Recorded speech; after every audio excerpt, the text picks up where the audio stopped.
বাংলা ছায়াছবির যে কোনো চারজন নায়িকার নাম বলবো। এই চারজন নায়িকার মধ্যে যে কোনো একজন বেস্ট নায়িকার নাম আপনি চয়েস করে নিতে হবে, যে কোনো একজন জাস্ট। এর মধ্যে সর্বপ্রথম থাকছে হচ্ছে পূর্ণিমা, শাবনূর, পরিমণি, অপু বিশ্বাস।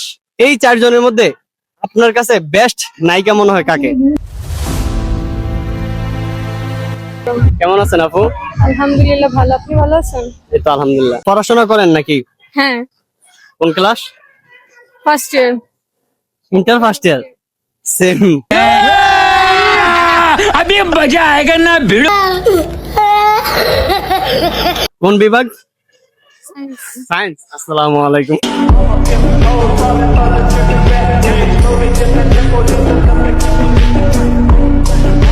আপনার বাসা কোথায়?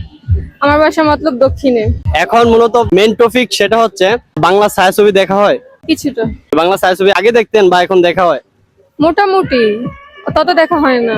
আমি এই বাংলা ছায়াছবির যে কোনো চারজন নায়িকার নাম বলবো। এই চারজন নায়িকার মধ্যে যে কোনো একজন বেস্ট নায়িকার নাম আপনি চয়েস করে নিতে হবে, যে কোনো একজন জাস্ট। এর মধ্যে সর্বপ্রথম থাকছে হচ্ছে পূর্ণিমা, শাবনূর, পরিমণি, অপু বিশ্বাস। এই চারজনের মধ্যে বেস্ট নায়িকা কাকে মনে হচ্ছে? শাবনূর।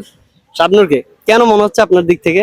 ওনার অভিনয় অনেক সুন্দর এবং উনি আর কি মানে আগে যখন ছবি করতো ওনাকে দেখতো অনেক সুন্দর, উনি অনেক সুন্দরী এবং ওনার অভিনয় অনেক সুন্দর, ওনার ছবিও অনেক সুন্দর, সেই জন্য। তাহলে অবশ্যই আপনারাও জানাবেন এই চারজনের মধ্যে আপনাদের কাছে বেস্ট কাকে মনে হয়।